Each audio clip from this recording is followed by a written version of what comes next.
என்னை விட்டு 2 8 தள்ளி போனால் தவிக்கிறேன். மீண்டும் உன்னை அள்ளி எடுத்து கருவில் வைக்க நினைக்கிறேன்.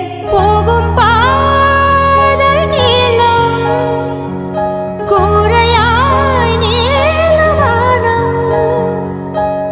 செவர் மீது கிறுக்கிடும் போது ரவிவர்மன் நீ.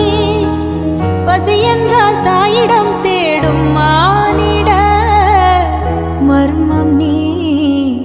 நான் கொள்ளும்